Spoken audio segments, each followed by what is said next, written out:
Hi again, everybody.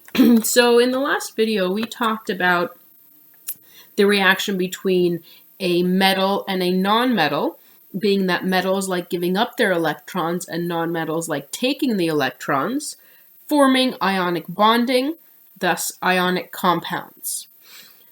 And I stressed, and I continue to do so, that ionic bonding occurs between a metal and a nonmetal. We are now going to talk about what happens when you have two nonmetals. So, when you get a nonmetal reacting with another nonmetal, they form what we call molecular compounds. So, a metal and a nonmetal formed an ionic compound. A nonmetal plus a nonmetal reacting together form molecular compounds. They are different because in ionic compounds, we said that the metal and the nonmetal, the metal gives the electrons to the nonmetals that take the electrons. In the case of molecular compounds, they are sharing electrons in order to fill their shells. So the nuclei of two different atoms are attracting the same electrons. And of course, they will have to combine in a ratio that allows them to make stable atoms. So I'm going to give you an example of what that means. Let's look at a molecular compound that some are familiar with that is called methane. Don't worry about the formulas just yet. We're going to talk about those more later on. But methane is represented by the formula CH4. That is referring to the fact that carbon and hydrogen, two nonmetals, react in a 1:4 ratio. So let's look at those two elements. Let's look at carbon. If we drew the Lewis dot for carbon, it is in group 4, so it has 4 valence electrons. And then let's look at hydrogen, which has 1 valence electron. In this case, because they're both nonmetals, each one needs electrons. Carbon has 4. I was confusing it between another one. So carbon needs 4 more electrons. Hydrogen needs 1 more electron in order for both to be stable and have full valence shells. So in this case, because both need, they are going to share. However, carbon needs 4 electrons. Hydrogen needs 1. In order for this to work, we have to have a ratio of 1:4. So let me show you how that's going to work. So let's put carbon here in the middle for the sake of visualization. So we'll put carbon here in the middle with its 4 valence electrons. Let's take hydrogen, and again, for the sake of visualization, I'm going to put the valence electrons of hydrogen close to the carbon. Look at what would happen if we had the 4 hydrogen. So in this case, carbon would share its valence electron with this hydrogen atom. Carbon here would share its valence with electron with hydrogen. We have sharing going on here and sharing going on here. Let's look at hydrogen. How many valence electrons would it have now by sharing with carbon? 1, 2. Same with this hydrogen, 1, 2. This hydrogen now has 1, 2. This hydrogen has 1, 2. So yes, hydrogen is happy. It has its 2 valence electrons to make it stable. Let's count how many electrons carbon has in total now after sharing with hydrogen. 1, 2, 3, 4, 5, 6, 7, 8. There you go. Carbon has its 8 electrons. It is happy.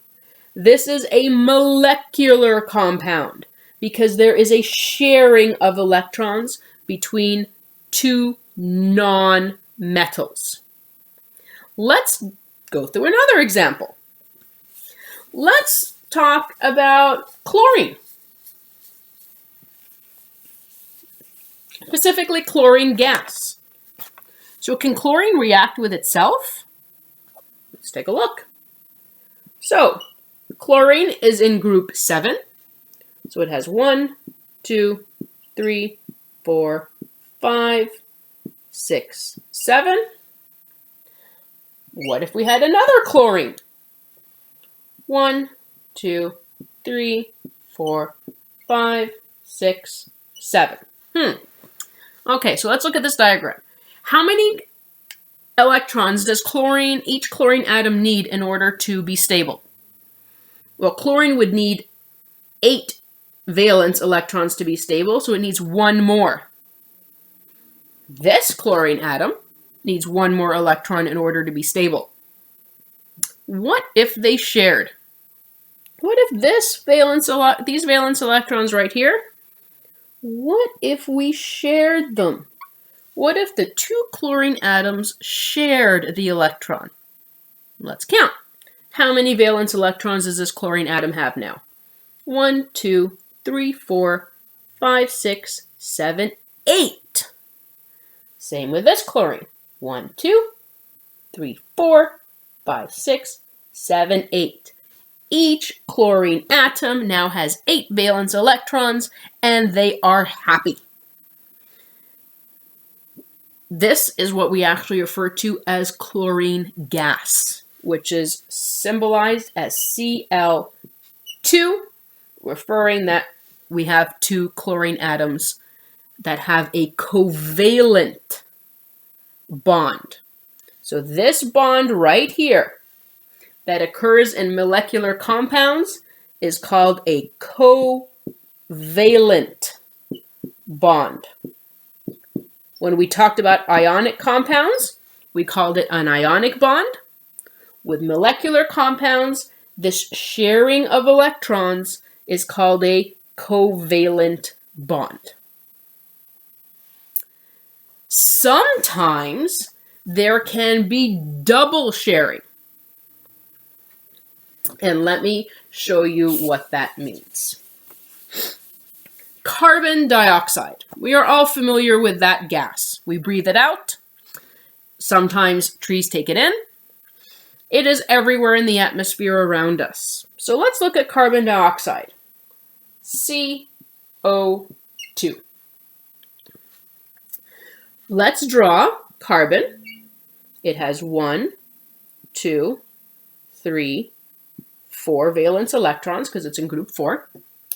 Oxygen has 1, 2, 3, 4, 5, 6. And there's another oxygen, CO2. So let's put another oxygen over here.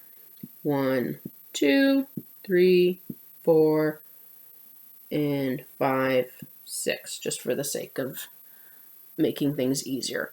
Okay, so carbon needs 4 more electrons. Each oxygen needs 2. So let's see how that's going to work. So what if carbon and oxygen shared this electron? And carbon and oxygen here shared these electrons. Would that be enough? Let's count. How many electrons does oxygen now have with sharing? 1, 2, 3, 4, 5, 6, 7. That's not good. Let's look at carbon. 1, 2, 3, 4, 5, 6. Not good either. They each need 8. So what if they share again?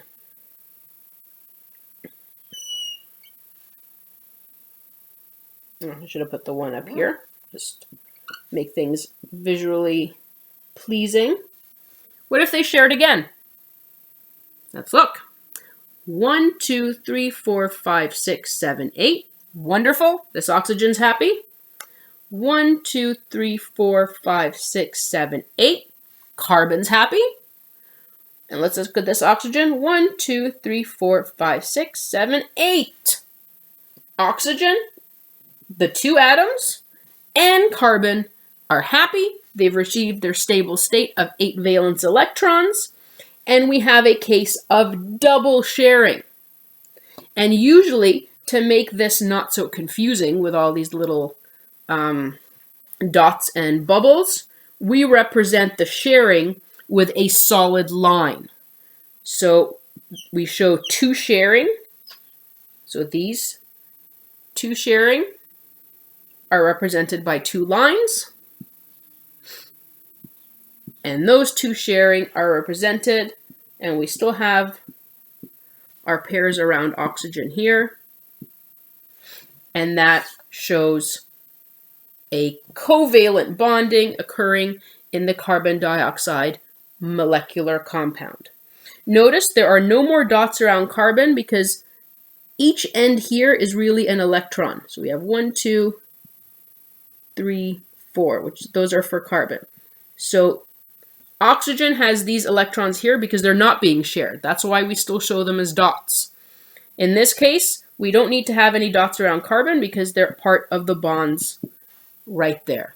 So that is how you would show carbon dioxide molecular compound, and these once again are covalent